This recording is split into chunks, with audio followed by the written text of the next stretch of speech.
അച്ഛാ, നമ്മുടെ ജാനകിയുടെ മകളുടെ കല്യാണമായിരുന്നു ഇന്ന്. ഉമ്മറത്ത് ചാരുകസേരയിലിരിക്കുന്ന 80 വയസ്സ് തോന്നിക്കുന്ന ആരോഗ്യ ദൃഢവാനായ ആളോട് 60 വയസ്സുകാരൻ വന്ന് പറഞ്ഞു. അയാൾ മുഖമുയർത്തി അയാളെ ഒന്ന് നോക്കി. പിന്നെ കഷണ്ടിത്തലയിൽ ഒന്നൊഴിഞ്ഞു. ആ, പാർവതിയുടെ പുനർജന്മമായി ജനിച്ചവളല്ലേ? അതെ. ഉം, പഴയതെല്ലാം പൊടിതട്ടിയെടുത്താ എല്ലാവരും കുടുങ്ങും, സൂക്ഷിക്കണം. അയാൾ ഒരു മുൻകരുതലോടെ പറഞ്ഞു. അയാളിലും ഭയം നിറഞ്ഞു. മനു വിഷ്ണുവിൻ്റെ കൂടെ ഒന്ന് പുറത്തുപോയി കുളിച്ച് ഡ്രസ്സ് മാറാൻ വേണ്ടി റൂമിലേക്ക് കയറി. ഡോറടച്ച് ഡ്രസ്സിംഗ് റൂമിലേക്കും കയറി. ഷർട്ട് അഴിച്ച് ബിന്നിലേക്ക് ഇടുമ്പോഴാണ് ഡോറ് തുറക്കുന്ന ശബ്ദം കേൾക്കുന്നത്. മുൻപിൽ നിൽക്കുന്നവളെ കണ്ട് ഒരു നിമിഷം ശ്വാസം നിലച്ചുപോയി. ഈറൻ മുടിയും മട്ടുവരെയുള്ള ബാറ്റ്രോപ്പും മുഖത്ത് പറ്റിപ്പിടിച്ചിരിക്കുന്ന വെള്ളത്തുള്ളിയും കണ്ട് അറിയാതെ ഉമിനീറിറക്കിപ്പോയി. കണ്ണുകൾ അവളിൽ എടുക്കാൻ കഴിയാതെ അവളിൽ പതിഞ്ഞുപോയി. കണ്ണുകളൊന്ന് ഇറുക്കെ അടച്ചു തുറന്ന് അവളുടെ അടുത്തേക്ക് ചെന്നു. പെണ്ണ് പേടിച്ച് വിറച്ച് നിൽക്കുന്നുണ്ട്. ചുണ്ടുകൾ വിറയ്ക്കുന്നത് കാണുമ്പോൾ കടിച്ചെടുക്കാൻ തോന്നുന്നു. ഡാ പട്ടി, കൺട്രോൾ യുവർ സെൽഫ്. മനു സ്വന്തം മനസാക്ഷിയെ ചീത്ത വിളിച്ചു. ഡി, മുടി തുടയ്ക്കാതെ ഇങ്ങനെ നിന്നാ നീരിറങ്ങും. മനുവിൻ്റെ ശബ്ദം കേട്ടതും അവൾ മുഖമുയർത്തി അവനെ നോക്കിയത്. അവൻ്റെ കയ്യിലുള്ള ടവൽ അവൾക്ക് നേരെ നീട്ടി. അവളത് വാങ്ങിയതും നിലത്തേക്ക് വീണു. അവൾ അവൻ്റെ മുഖത്തേക്കൊന്ന് നോക്കി. അവളെ നോക്കി പല്ല് കടിക്കുകയാണ് അവൻ. അവൾ എടുക്കാൻ വേണ്ടി നിന്നതും അവൻ അതിനെ തടഞ്ഞു. അവനതെടുത്ത് അവളുടെ തലയിൽ തുടച്ചു കൊടുത്തു. ഞാൻ തുടച്ചോളാം, അവൾ അവനോട് പറഞ്ഞു. നീ തുടച്ചത് ഞാൻ കണ്ട്. അടങ്ങി നിൽക്ക്, ഞാൻ തുടച്ചു തരാം. അവളുടെ ഉടലാകെ വിറയ്ക്കുന്നുണ്ടായിരുന്നു. ഇത്രയും അടുത്ത് അവൻ നിൽക്കുന്നതിൽ ഷർട്ടിടാതെ ഒരു മുണ്ട് മാത്രമാണ് അവൻ ഉടുത്തിരിക്കുന്നത്. അവൻ്റെ നെഞ്ച് വരെ അവൾ വലിപ്പമുള്ളൂ. അവൾ മുഖമുയർത്തി നോക്കി. അപ്പോഴാണ് അവൻ്റെ നെഞ്ചിൽ കാണുന്ന വട്ടത്തിലുള്ള വലിയ മറുക് അവൾ കാണുന്നത്. അവൾക്ക് അവിടെ ചുണ്ട് ചേർക്കാൻ തോന്നി. അവൻ്റെ സാമീപ്യം, അവനോടുള്ള പ്രണയം, അതൊക്കെ പുറത്തു വരുന്നത് പോലെ തോന്നി. തല തുടച്ച് മനു നോക്കുമ്പോൾ അവൻ്റെ നെഞ്ചിലേക്ക് തന്നെ മിഴികൾ പതിപ്പിച്ച് നിൽക്കുന്നവളെയാണ് കണ്ടത്. ഡി, അവൻ അവളെ വിളിച്ചു. അവൾ ഞെട്ടിക്കൊണ്ട് അവനെ നോക്കി. അത്രയും നേരം അവനെ നോക്കി നിൽക്കുകയാണെന്ന് അവൻ കണ്ടതും അവൻ്റെ മുഖത്തേക്ക് നോക്കാൻ അവൾക്ക് ചമ്മല് തോന്നി. പോയി തുണി ഉടുക്കടി, മനു അവളെ നോക്കിക്കൊണ്ട് അലറി. ഹോ, എൻ്റെ ചെവി ഒന്ന് പതിയെ അലറടോ കൊമ്പ, അവൾ ചെവി പൊത്തിക്കൊണ്ട് പറഞ്ഞു. ഡി, അവൻ അവളുടെ അടുത്തേക്ക് വന്ന് അവളുടെ കൈ പിടിച്ച് ചുമരിലേക്ക് ചേർത്ത് നിർത്തി. അവൾ പിടഞ്ഞുകൊണ്ട് അവനെ നോക്കി. അവളുടെ ഇടുപ്പിലൂടെ കൈയിട്ട് അവനിലേക്ക് കൂടുതൽ ചേർത്ത് പിടിച്ചു. നീ എന്താ ഇപ്പം എന്നെ വിളിച്ചേ? ഞാൻ ഇനി വിളിക്കില്ല, അവൾ വേഗം തന്നെ അവനെ നോക്കി പറഞ്ഞു. എപ്പോഴും പറയുന്നതല്ലേ നീ? ഇനി എൻ്റെ മോള് വിളിക്കുമ്പോൾ ഓർക്കാൻ ഒരു ശിക്ഷ ഞാൻ തരാം. അവളുടെ മുഖത്തേക്ക് നോക്കി അവൻ പറഞ്ഞു. വേണ്ട ഇച്ചു. അവൾ അവൻ്റെ കണ്ണിലേക്ക് തന്നെ നോക്കി. അവളുടെ വായിൽ നിന്ന് ഇച്ചു എന്ന് കേട്ടതും അവൻ്റെ ഉള്ളിൽ ഒത്തിരി സന്തോഷം തോന്നി. ഒരുപാട് നാളുകൾക്ക് ശേഷം അവൾ തന്നെ ഇച്ചു എന്ന് വിളിക്കുന്നത്. അവൻ മുഖത്തെ സന്തോഷം മറിച്ച് അവളെ ഒന്ന് ഗൗരവത്തിൽ നോക്കി. അവൻ്റെ മുഖം അവളുടെ മുഖത്തേക്ക് അടുത്തു വന്നതും, ആനി, നീ എവിടെയാ? കഴിഞ്ഞില്ലേ ഇതുവരെ? ജെനിയുടെ ശബ്ദം കേട്ടതും അവൻ പെട്ടെന്ന് അവളിൽ നിന്നും മാറി. ആനി ആശ്വാസത്തോടെ നെഞ്ചിൽ കൈവച്ച് പുറത്തേക്ക് പോകാൻ നിന്നതും മനു അവളുടെ കയ്യിൽ പിടിച്ചു. ഡ്രസ്സ് മാറിയിട്ട് പുറത്തേക്ക് പോയാൽ മതി, മനു അവളെ നോക്കി പറഞ്ഞു. ടവലെടുത്ത് ബാത്റൂമിൽ കയറി. ആനി അവനെ ഒന്ന് നോക്കി. പിന്നെ തിരിഞ്ഞ് കബോർഡ് തുറന്നു. അതിലൊരു സ്കേർട്ടും ടോപ്പും എടുത്തിട്ടു. മുടി ഒതുക്കി ടേബിളിലിരുന്ന ഫോൺ എടുത്ത് ഡ്രസ്സിംഗ് റൂമിൽ നിന്നും ഇറങ്ങി. അവിടെ ബെഡിലിരുന്ന് ഫോണിൽ നോക്കിയിരിക്കുന്ന ജെനിയെ കണ്ടതും ആനി അവളുടെ അടുത്തേക്ക് ചെന്നു. എടി, നീ ഇത്ര നേരം എവിടെയായിരുന്നു? ആനി അവളെ ഒന്ന് കൂർപ്പിച്ച് നോക്കിക്കൊണ്ട് ചോദിച്ചു. ജെനി അവളെ നോക്കി ഇളിച്ചു കാണിച്ചു. സോറി എടി, ഞാൻ ജെറിയുടെ കൂടെ കുരിശിങ്കലി വരെ പോയതാ. ഹാ, ആനി അവളെ നോക്കി അമർത്തിയൊന്ന് മൂളി. എടി, ഞാനേ ഈ കുന്തം ഒന്ന് അഴിച്ചിട്ട് വരാം. പിന്നെ നീ ഒന്ന് ഉറങ്ങിക്കോ. 2 ദിവസമായില്ലേ ഉറക്കമൊക്കെ പോയിട്ട്, ജെനി അവളോട് പറഞ്ഞിട്ട് അവിടെ നിന്നും പോയി. ആനി ബെഡിൽ കയറി കിടന്നു. ക്ഷീണം കാരണം അവളുടെ കണ്ണുകൾ അടഞ്ഞു. മനു കുളി കഴിഞ്ഞ് ഡ്രസ്സ് മാറി പുറത്തേക്ക് വന്നപ്പോൾ കട്ടിലിൽ കിടക്കുന്ന ആനിയെ കണ്ട് അവളുടെ അടുത്തേക്ക് ചെന്നു. കൈകൾ രണ്ടും മുഖത്തേക്ക് ചേർത്ത് വെച്ച് ചുണ്ടുകൾ കൂർപ്പിച്ച് ചുരുണ്ട് കിടക്കുന്നവളെ കണ്ട് അവൻ്റെ കണ്ണിൽ വാത്സല്യം നിറഞ്ഞു. അവൻ കുനിഞ്ഞ് അവളുടെ നെറ്റിയിലൊന്ന് മുത്തി. പിന്നെ കവളിലും തലയിലൊന്ന് തലോടി അവളുടെ അടുത്തേക്കിരുന്നു. മനുവിൻ്റെ ഉള്ളിൽ സന്തോഷമായിരുന്നു. കാലങ്ങളായി കൊണ്ടു നടന്ന പ്രണയം ഇന്ന് തൻ്റെ സ്വന്തമായിരിക്കുന്നു. തൻ്റെ താലിയുടെ അവകാശി. അവൻ അവളുടെ അടുത്തേക്ക് ചേർന്ന് കിടന്ന് അവളെ നെഞ്ചിലേക്ക് കിടത്തി. ഇച്ചു, അവൾ കുറുകിക്കൊണ്ട് നെഞ്ചിലേക്ക് ചേർന്ന് കിടന്നു. പാറു, മനു അവളെ വിളിച്ചുകൊണ്ട് നെറ്റിയിൽ മുത്തി. അവൻ്റെ അതരത്തിൻ്റെ ചൂട് തട്ടിയതും അവൾ അവൻ്റെ നെഞ്ചിൽ മുഖം കൂടുതൽ ചേർത്ത് വെച്ച് കിടന്നു. മനു ചിരിച്ചു. അവളുടെ തലയിലൊന്ന് തലോടി അവനും ഉറക്കത്തിലേക്ക് വീണു. ഇച്ചായ, നമ്മുടെ മോളുടെ കല്യാണം കഴിഞ്ഞു. മനു ഇല്ലേ, നമ്മുടെ കൊച്ചു, അവനാ പയ്യൻ. ഒരിക്കൽ ഇച്ചായൻ ആഗ്രഹം പറഞ്ഞില്ലേ, രാമൻ്റെ മകനെ കൊണ്ട് നമ്മുടെ മോളെ വിവാഹം കഴിപ്പിക്കണമെന്ന്. ഇച്ചായൻ്റെ ആഗ്രഹം പോലെ തന്നെ കല്യാണം കഴിഞ്ഞു. ജാനകി ബെഞ്ചമിൻ്റെ ഫോട്ടോ നോക്കി പുഞ്ചിരിയോടെ പറഞ്ഞു. എന്താ ഒന്നും പറയാതിരിക്കുന്നേ? നമ്മുടെ മോളെ ഞാൻ സുരക്ഷിതമായ കൈകളിൽ തന്നെ ഏൽപ്പിച്ചത്. എനിക്ക് ആകെ സങ്കടമുള്ളത് ഇതൊന്ന് നേരിട്ട് കാണാൻ എൻ്റെ ഇച്ചായൻ എൻ്റെ കൂടെ ഇല്ലെന്നാണ്. ജാനിക്കൊച്ചെ, വല്യപ്പച്ചൻ അവരെ വിളിച്ച് റൂമിലേക്ക് വന്നു. എന്നതാടി കൊച്ചെ, നീ എൻ്റെ ചെക്കനോട് പരാതി പറയുവാണോ? ഇല്ലപ്പച്ച, നമ്മുടെ ആനിമോളുടെ കാര്യം പറയാ. ഒരിക്കൽ ഇച്ചായൻ എന്നോട് പറഞ്ഞിരുന്നു, മനുവിനെ കൊണ്ട് ആനിയെ കല്യാണം കഴിപ്പിക്കണം. ഇച്ചായൻ്റെ ആഗ്രഹം പോലെ ആ കല്യാണം നടന്നത് കണ്ടപ്പോൾ ആ സന്തോഷം പറയുമായിരുന്നു. അവർ കണ്ണുകൾ നിറച്ചുകൊണ്ട് പറഞ്ഞു. അവ ഒക്കെ കാണുന്നുണ്ട്. മൃഗത്തിലിരുന്ന് ഇപ്പോൾ സന്തോഷിക്കുന്നുണ്ടാകും.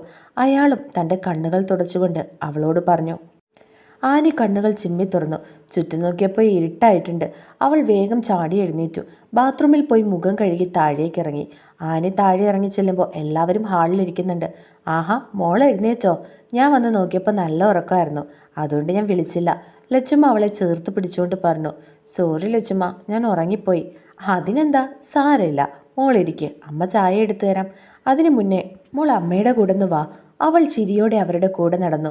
റൂമിലെത്തി അവൾക്ക് നേരെ ഒരു ചെപ്പ് നീട്ടി. അവൾ കൈ നീട്ടി അത് വാങ്ങി. മോളെ, ഇനി എന്നും നീ സിന്ദൂരം തൊടണം. ഇത് അമ്മ മോൾക്ക് വേണ്ടി പൂജ ചെയ്തു കൊണ്ടുവന്നതാ. അപ്പോഴാണ് അവൾ ഓർത്തത് കുളി കഴിഞ്ഞിട്ട് സിന്ദൂരം തൊട്ടില്ല എന്ന്. ലച്ചുമ്മ, ഞാൻ മറന്നുപോയി. സാരമില്ല, അതെനിക്കറിയാം എൻ്റെ ആനിമോള് മറന്നതാണെന്ന്. പക്ഷേ നാളെ മനുവിൻ്റെ മുത്തശ്ശി വരും. മോൾക്കറിയാലോ, അമ്മയ്ക്ക് ചെറിയൊരു കാര്യം മതി. എൻ്റെ മോളെ ആരെങ്കിലും എന്തെങ്കിലും പറഞ്ഞാൽ അമ്മയ്ക്ക് സങ്കടമാകും.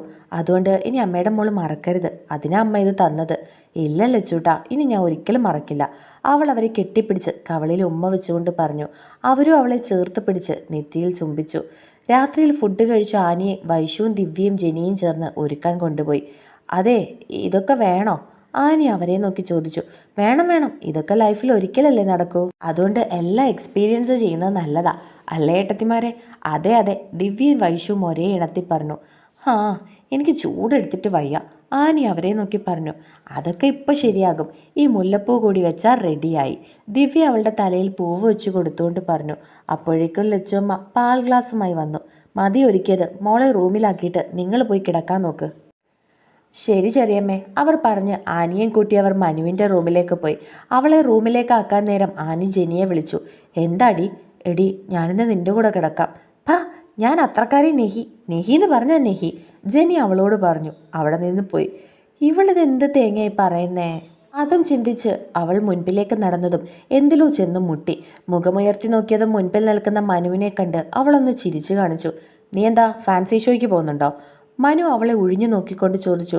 ശരിയച്ചു, ഇതൊരുമാതിരി കത്തി വേഷം. ആനി അവളെ ഒന്ന് സ്വയം നോക്കിക്കൊണ്ട് അവനോട് പറഞ്ഞു. മനു അവളെ തന്നെ നോക്കി നിൽക്കുകയാണ്. അവളോട് അങ്ങനെയൊക്കെ പറഞ്ഞെങ്കിലും സെറ്റ് സാരി ഉടുത്ത് ഇടുപ്പ് വരെയുള്ള മുടി വിടർത്തിയിട്ട് മുല്ലപ്പൂ വെച്ച് നിൽക്കുന്നവളെ നോക്കി നിൽക്കാൻ അവനും തോന്നിപ്പോയി. നെഞ്ചിലേക്ക് ചേർത്ത് നിർത്തി ചുമ്മനം കൊണ്ട് മൂടാൻ തോന്നി. ആനി അവൻ്റെ നോട്ടം കണ്ടൊന്ന് പതറി. അവൾ വേഗം ഡ്രസ്സിംഗ് റൂമിലേക്ക് പോയി ഡ്രസ്സ് മാറി വന്നു. അവൾ പോയി കഴിഞ്ഞ് മനു അങ്ങനെ നിന്നു. ഫോണിലെ നോട്ടിഫിക്കേഷൻ വന്ന ശബ്ദം കേട്ട് അവൻ ഞെട്ടി ചിന്തകളിൽ നിന്നും ഉണർന്നത്. അവൻ ഫോൺ എടുത്ത് നോക്കിയപ്പോൾ വിഷ്ണു ആണ്. എടാ മനു, നീയേ അവളോട് ആദ്യം നിന്റെ ഇഷ്ടം പറ, എന്നിട്ട് മതി ഫസ്റ്റ് നൈറ്റ്. അവൻ്റെ മെസ്സേജ് വായിച്ചതും അവൻ ഫോൺ എടുത്ത് വിഷ്ണുവിനെ വിളിച്ചു. ഡാ, എന്താ മനു, എന്തെങ്കിലും ഹെൽപ്പ് വേണോ? പോടാ മോനെ, അവൾ കുഞ്ഞാണ്, പഠിക്കേണ്ട പ്രായമാണ്. ഹോ, അവൻ തുടങ്ങി. എടാ, കുഞ്ഞാണെന്ന് പറഞ്ഞ് നടന്നാൽ നിനക്ക് കുഞ്ഞുണ്ടാകുമ്പോൾ നിനക്ക് വായ പല്ല് കാണില്ല. അത് ഞാനങ്ങ് സഹിച്ചു, നീ വെച്ചിട്ട് പോടാ. പുല്ല്. കോള് കട്ടായതും ഫോണും കയ്യിൽ പിടിച്ച് മനു കുറച്ചു നേരം നിന്നു. എൻ്റെ പാറുവിന് എന്നെ ഇഷ്ടമായിരിക്കുമോ? എല്ലാവർക്കും വേണ്ടി ആയിരിക്കുമോ കല്യാണത്തിന് അവളെ സമ്മതിച്ചത്? ഓരോന്നും ആലോചിച്ച് അവൻ നിൽക്കുമ്പോഴാണ് ആനി അവനെ വിളിച്ചത്. ഇച്ച് കിടക്കുന്നില്ലേ?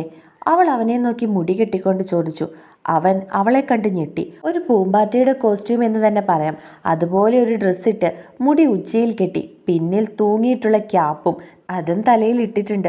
ഇപ്പോൾ ശരിക്കും പൂമ്പാറ്റയായിട്ടുണ്ട് അവളെ കാണാൻ. മനു കയ്യിലെ ഫോണിൽ ക്യാമറ ഓൺ ചെയ്ത് ഫോട്ടോ എടുത്തു.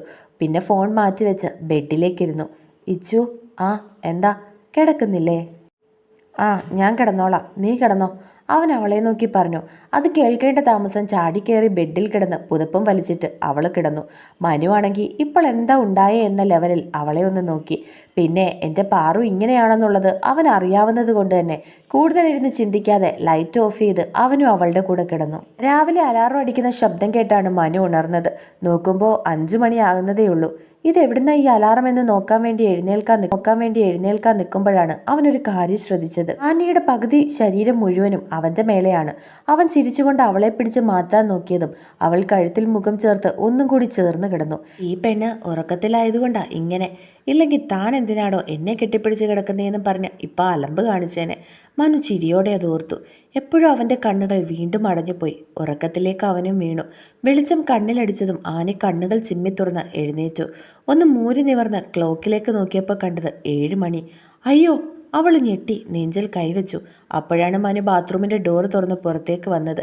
അവളുടെ ഇരുത്തം കണ്ട് അടുത്തേക്ക് ചെല്ലുമ്പോൾ പെണ്ണ് ബെഡിൽ നിന്നും ചാടി ഇറങ്ങി ബാത്റൂമിലേക്ക് ഓടി. അവളുടെ പോക്ക് കണ്ട് മനു അവളെ തന്നെ നോക്കി. പിന്നെ കണ്ണാടിയിൽ പോയി മുടി ചീകി താഴേക്കും ചെന്നു. ആനി വേഗം ഒരു കാക്കക്കുളി പാസാക്കി ഒരു റെഡ് കളർ ടോപ്പും ബ്ലാക്ക് പാൻറ്റും ഇട്ട് മുടി ചീകി സിന്ദൂരവും തൊട്ട് അവൾ വേഗം താഴേക്ക് ഇറങ്ങിപ്പോയി. ആണുങ്ങളെല്ലാം ഹാളിൽ സെറ്റിയിൽ സ്ഥാനം പിടിച്ചിട്ടുണ്ട്. ജെനിയാണെങ്കിൽ എഴുന്നേറ്റിട്ടില്ല. ഓണം വെക്കേഷനാണ്, അതുകൊണ്ട് തന്നെ കോളേജിൽ ലീവാണ്. ഗുഡ് മോർണിംഗ് രാമച്ച. അവൾ രാമൻ്റെ അടുത്തേക്ക് ചെന്ന് ഗുഡ് മോർണിംഗ് പറഞ്ഞു. ഓഹോ, അമ്മായിയച്ഛന് മാത്രമേ ഗുഡ് മോർണിംഗ് ഉള്ളൂ? ശ്രീയച്ഛൻ അവളെ നോക്കി ചോദിച്ചു. എൻ്റെ ശ്രീയച്ഛനെ ഞാൻ മറക്കുമോ? വേണ്ട വേണ്ട, നീയേ ഇപ്പം എന്നെ തീരെ പരിഗണിക്കുന്നില്ല, അയാൾ അവളോട് പറഞ്ഞു. ഓഹോ, ഇപ്പം അങ്ങനെയായോ? ഏത് നേരവും ഭാര്യയും കൊണ്ട് കറങ്ങി നടക്കുക, എന്നിട്ട് നമ്മൾ പരിഗണിക്കില്ല അല്ലേ? ആനി ഇടുപ്പിൽ കൈകുത്തി അയാളോട് ചോദിച്ചു. അച്ഛാ, വേഗം മറുപടി പറഞ്ഞോ, ചോദിച്ചു വാങ്ങിയതല്ലേ? സൂര്യ ചിരിച്ചുകൊണ്ട് പറഞ്ഞു. ബാക്കിയുള്ളവരും അയാളുടെ ചമ്മിയ മുഖം കണ്ട് ചിരിച്ചു. മനു ആണെങ്കിൽ ഫോണിൽ നോക്കുന്നു എന്ന വ്യാജേന അവളുടെ കുറുമ്പ് ആസ്വദിക്കുകയാണ്. അയാൾ എന്തൊക്കെയോ പറഞ്ഞ് അവളുടെ പിണക്കം മാറ്റി. ജെനിയെപ്പോലെ ആനയും അവരുടെ പ്രിയപ്പെട്ട മകളാണ്. മനു, മോളെയും കൊണ്ട് അമ്പലത്തിൽ പോയിട്ട് വാ, ലച്ചു അമ്മ അങ്ങോട്ടേക്ക് വന്ന് പറഞ്ഞു. മനു അവളെ ഒന്ന് നോക്കി ഡ്രസ്സ് മാറാനും പോയി. മോളെ, ദേ ഈ ധാവണി ഉടുത്തോ, ലച്ചുമ്മ അവൾക്ക് നേരെ ഒരു കവർ നീട്ടിക്കൊണ്ട് പറഞ്ഞു. അവൾ അതും വാങ്ങി വൈശുവിനെയും കൂട്ടി താഴെ ഒരു റൂമിലേക്ക് പോയി. വൈശു അവൾക്ക് ഭംഗിയായി അത് ഉടുത്തു കൊടുത്തു. ഒരു navy blue and off white കോമ്പിനേഷനായിരുന്നു അവളുടെ ഡ്രസ്സ്. മനു ഡ്രസ്സ് മാറി മുറ്റത്തേക്ക് ഇറങ്ങി. ആനയെ വെയിറ്റ് ചെയ്ത് നിന്നു. ആനി റൂമിൽ നിന്നും ഇറങ്ങി വരുമ്പോഴാണ് ജെനി ഉറക്കം എഴുന്നേറ്റ് വരുന്നത്. ആനയെ കണ്ട് അവൾ വായും പൊളിച്ചു നിന്നു. എടി, നീ നേരത്തെ എഴുന്നേറ്റോ? നീ എന്താ ഈ വേഷത്തിൽ? നിനക്കെന്താ പറ്റിയേ? ജെനി നോൺ സ്റ്റോപ്പായിട്ട് ചോദിച്ചു. ഏട്ടത്തിയുടെ കുട്ടി ഇവിടെ നിൽക്ക്, ഞാൻ അമ്പലത്തിൽ പോയിട്ട് വരാം. ആനി അവളുടെ തലയ്ക്കൊരു കൊട്ടു കൊടുത്തുകൊണ്ട് അവിടെ നിന്ന് പോയി. എല്ലാവരോടും പറഞ്ഞ് അവൾ മുറ്റത്തേക്കിറങ്ങി. ബുള്ളറ്റിൽ ചാരി ഫോണിൽ നോക്കുന്ന മനുവിനെ കണ്ട് അവളുടെ കണ്ണുകൾ വിടർന്നു. അവളുടെ ധാവണിയുടെ അതേപോലെയുള്ള ഷർട്ടും മുണ്ടും എടുത്ത് നിൽക്കുന്ന അവനെ നോക്കി നിന്നു. മീശ പിരിച്ചു വെച്ച് താടി ഡ്രിം ചെയ്ത് ഒതുക്കി വെച്ച് ഒരു കയ്യിൽ ഇടിവളയും മറ്റേ കയ്യിൽ അമ്മ കെട്ടിക്കൊടുത്ത ബ്രേസ്ലെറ്റും അണിഞ്ഞ് നിൽക്കുന്നവനെ കൺകുളിർക്കി അവൾ കണ്ടു. പെട്ടെന്നാണ് ഗജന്റെ ചിഹ്നം വിളി കേട്ടത്. അവൾ അവനിൽ നിന്നും നോട്ടം മാറ്റി ഗജനെ നോക്കി. അതേ നിമിഷം മനു മുഖമുയർത്തി നോക്കിയത് ധാവണി ഉടുത്ത് ഗജന്റെ അടുത്ത് നിൽക്കുന്നവളെയാണ്. അവളെ കണ്ടതും അവന്റെ കണ്ണുകൾ വിടർന്നു. ആനി ഗജന്റെ അടുത്തേക്ക് ചെന്നു. ഗജ, എന്റെ കല്യാണം കഴിഞ്ഞു, നീ അറിഞ്ഞോ? നിന്റെ പാപ്പാനില്ലേ അഭിമന്യു, അങ്ങേരെ എന്നെ കെട്ടിയേ. ഗജനാണെങ്കിൽ അവൾ പറയുന്നതനുസരിച്ച് തുമ്പിക്കൈ കൊണ്ട് അവളെ തൊട്ടുരുമുന്നുണ്ട്. പിന്നെ ഇനി നമ്മൾ ഒരു ടീം സെറ്റല്ലേ? ഇനി മുതൽ ആ കൊമ്പനിട്ട് നമുക്ക് ഒരുമിച്ച് പണി കൊടുക്കാം. എടി, കഴിഞ്ഞോ? ഇന്നെങ്ങാനും വരുമോ നീ? മനു അവളെ വിളിച്ചു. അപ്പോഴാണ് അമ്പലത്തിൽ പോകാനുണ്ടെന്ന കാര്യം അവൾക്ക് ഓർമ്മ വന്നത്. ഗജ, ഞാനെന്നാ പോയിട്ട് വരാം. വരുമ്പോൾ നിനക്ക് വേണ്ടി പഴം കൊണ്ടുവരാം, ഉമ്മ. അവൾ അതിൻ്റെ തുമ്പിക്കൈയിൽ മുത്തി മനുവിൻ്റെ അടുത്തേക്ക് ചെന്നു. മനു അവളെ ഒന്ന് കൂർപ്പിച്ചു നോക്കി.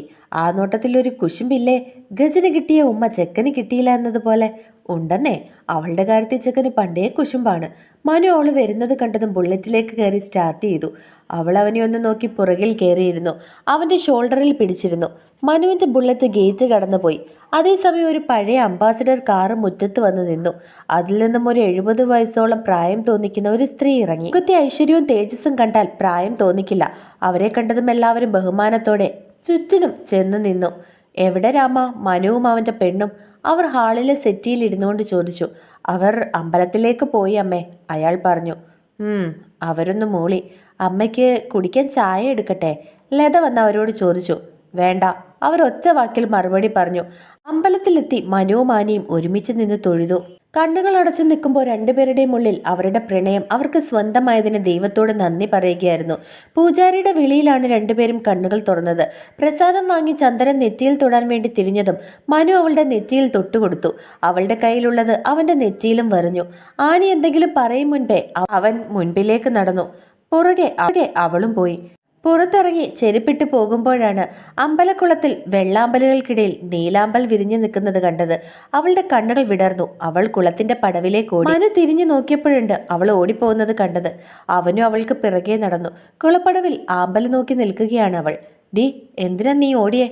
ഇച്ചു ദേ നോക്കിയേ, ആദ്യമായിട്ടാ ഈ നീലാമ്പൽ വിരിയുന്നേ. എന്ത് ഭംഗിയാ കാണാൻ. അവൾ കണ്ണുകൾ വിടർത്തി ആമ്പൽ ചൂണ്ടി അവനോട് പറഞ്ഞു. അവന് അവന്റെ കുഞ്ഞി പാറുവിനെ ഓർമ്മ വന്നു. താമരപ്പൂവിനു വേണ്ടി വാശി പിടിക്കുന്ന അവന്റെ കുഞ്ഞി പാറുവിനെ. ഇച്ചു, ആനി അവന്റെ അടുത്തേക്ക് വന്ന് കയ്യിൽ ചുറ്റിപ്പിടിച്ചു. ആ, എന്താ? എനിക്കും അത് വേണം. അവൾ അവന്റെ മുഖത്തേക്ക് നോക്കി കെഞ്ചി. എനിക്ക് വേറെ പണിയുണ്ട്, കിടന്ന് കൊഞ്ചാതെ ഇങ്ങോട്ട് വരാൻ നോക്ക്. പ്ലീസ് ഇച്ചു, അവൾ ചുണ്ട് ചുളുക്കിക്കൊണ്ട് പറഞ്ഞു. ഒരു പ്ലീസും ഇല്ല, നീ ഇപ്പൊ ഇങ്ങോട്ട് വരാൻ നോക്ക്.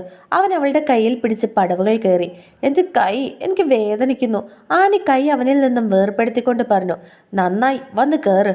അവൻ ബുള്ളറ്റ് സ്റ്റാർട്ട് ചെയ്തുകൊണ്ട് പറഞ്ഞു. ആനി അവനെ ഒന്ന് കൂർപ്പിച്ചു നോക്കിക്കൊണ്ട് അതിനകത്തേക്ക് കയറിയിരുന്നു. അവളുടെ മുഖം വീർപ്പിച്ചു വെച്ചിരിക്കുന്നത് കണ്ട് മനുവിന് ചിരി വന്നു. അവൻ ചിരിയോടെ വണ്ടി ഓടിച്ചു. വീട്ടിലെത്തി മനുവിനെ നോക്കാതെ അവൾ ഇറങ്ങി അകത്തേക്ക് കയറി. അവിടെ ഇരിക്കുന്ന മനുവിൻ്റെ മുത്തശ്ശിയെ കണ്ടതും അവൾ ചിരിയോടെ അവരുടെ അടുത്തേക്ക് ചെന്നു. വസുക്കുട്ടി എപ്പോൾ എത്തി എന്നും പറഞ്ഞ് ആനി അവരെ കെട്ടിപ്പിടിച്ച് കവളിൽ മുത്തി. ചുറ്റുമുള്ളവരാണെങ്കിൽ അവളെ തന്നെ അന്തം വിട്ട് നോക്കി നിൽക്കുകയാണ്. എടി കാന്താരി, നീ എവിടെ പോയതാ? എത്ര നേരമായി ഞാനിവിടെ വന്നിട്ട്? അവർ പരിഭവത്തോടെ പറഞ്ഞു.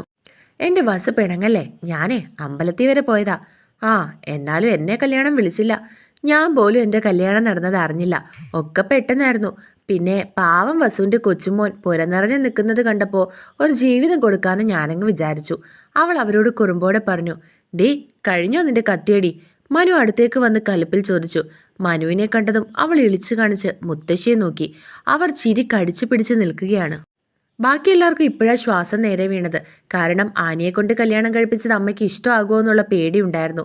ആനിയെ മുത്തശ്ശിക്ക് ഒരുപാട് ഇഷ്ടമാണ്. അതിന് മറ്റൊരു കാരണം കൂടിയുണ്ട്, അത് വഴിയേ പറയാം. മുത്തശ്ശി, യാത്രയൊക്കെ സുഖമായിരുന്നോ? ഒരു കുഴപ്പമില്ല കൊച്ചു. മുത്തശ്ശി അവനെ നോക്കി ചിരിയോടെ പറഞ്ഞു. എന്താ നിങ്ങളെല്ലാവരും ഇങ്ങനെ നോക്കുന്നേ? മുത്തശ്ശി മുഖമുയർത്തി ബാക്കിയുള്ളവരെ നോക്കി ചോദിച്ചു. എൻ്റെ അമ്മേ, അമ്മയുടെ ഗൗരവം കണ്ട് ഞങ്ങൾ ആകെ പേടിച്ചു. ശ്രീയച്ചൻ പറഞ്ഞു. എന്തേ, ഞാൻ ഈ കല്യാണം നടന്നതിനെ എതിർത്ത് പറയുമെന്ന് വിചാരിച്ചോ? മുത്തശ്ശി ചോദിച്ചു. അമ്മയുടെ മുഖം കണ്ടപ്പോൾ ഞങ്ങൾ പേടിച്ചു. കൊച്ചുവിൻ്റെ കല്യാണം തീരുമാനിച്ചപ്പോൾ എൻ്റെ അഭിപ്രായം അത് ഞാൻ നിങ്ങളെ അറിയിച്ചതായിരുന്നു. നിങ്ങളല്ലേ എൻ്റെ വാക്കുകൾ കേൾക്കാതെ അവന് വേണ്ടി മറ്റൊരാലോചന തിരഞ്ഞെടുത്തത്? മുത്തശ്ശി ഗൗരവത്തിൽ രാമനോടും ശ്രീയോടും ചോദിച്ചു. അവരൊന്നും മിണ്ടാതെ തലകുനിച്ചു. ബാക്കിയുള്ളവരെല്ലാവരും എന്താണ് പറയുന്നതെന്ന് മനസ്സിലാവാതെ അവരെ നോക്കി. എല്ലാവരെയും നോക്കി ആനിയെ വിളിച്ചുകൊണ്ട് മുത്തശ്ശി റൂമിലേക്ക് പോയി. ഇച്ചായ, വസുന്ധര വന്നിട്ടുണ്ട്. ത്രേസ്യമ്മച്ചി വല്യപ്പച്ചൻ്റെ അടുത്തേക്ക് വന്ന് പറഞ്ഞു. ആ, ഞാൻ അറിഞ്ഞു. ഇന്നലെ രാമൻ പറഞ്ഞിരുന്നു. എന്നതായാലും കൊച്ചിൻ്റെ അടുത്തേക്ക് നമുക്കും പോകണ്ടേ? എല്ലാവരും റെഡിയായെങ്കിൽ നമുക്ക് ഇറങ്ങാം. എല്ലാവരും റെഡിയായി വന്നതും മംഗലത്തേക്ക് ഇറങ്ങി. മംഗലത്തുള്ളവർ അവരെ എല്ലാവരും പുഞ്ചിരിയോടെ അകത്തേക്ക് ക്ഷണിച്ചിരുന്നു. ജാനി ആനിക്കുമാണ്. ഒരു ദിവസം തന്നെ അവളെ പിരിഞ്ഞു നിന്നതിൽ ആ അമ്മ മനം പിടഞ്ഞിരുന്നു. എത്ര അടുത്താണെങ്കിലും അവരുടെ ഉള്ളിൽ ഒരു അമ്മയുടെ എല്ലാ ആദ്യം ഉണ്ടായിരുന്നു. ലക്ഷ്മി ചേച്ചി, മോളെവിടെ? ജാനി അവരോട് ചോദിച്ചു. അമ്മയുടെ റൂമിലുണ്ട്, ഞാൻ വിളിക്കാം. വസു എന്താ ഇപ്പൊ പെട്ടെന്നൊരു വരവ്? കൊച്ചുമോന്റെ കല്യാണമൊക്കെ ആയിട്ട് വന്നതാണോ? ആനി അവരുടെ മടിയിൽ കിടന്നുകൊണ്ട് ചോദിച്ചു. അതെന്താ നീ അങ്ങനെ ചോദിച്ചേ? എനിക്ക് ഇങ്ങോട്ട് വന്നൂടെ? അവർ അത് കേട്ട് കെറിവോടെ ചോദിച്ചു. എന്റെ വസു പിണങ്ങല്ലേ, ഞാൻ ചുമ്മാ ചോദിച്ചതാ. ഞാൻ ഫോൺ വിളിക്കുമ്പോഴൊക്കെ പറയും ഇപ്പൊ വരില്ലാന്ന്, അതുകൊണ്ടാ ചോദിച്ചത്. അതൊക്കെ അവിടെ നിൽക്കട്ടെ, എന്റെ കൊച്ചുവിനെ നിനക്ക് ഇഷ്ടമാണോ? അങ്ങനെ ചോദിച്ചാ എനിക്ക് അങ്ങേരെ പണ്ടേ ഇഷ്ടമാ. അവൾ കണ്ണു പൊത്തിക്കൊണ്ട് പറഞ്ഞു. അമ്പടി കള്ളി, അവനെ മനസ്സിൽ വെച്ച് നടക്കുവല്ലേ? എന്നിട്ട് നീ അവനോട് പറഞ്ഞോ ഇത്? ഇല്ല, പറയണം.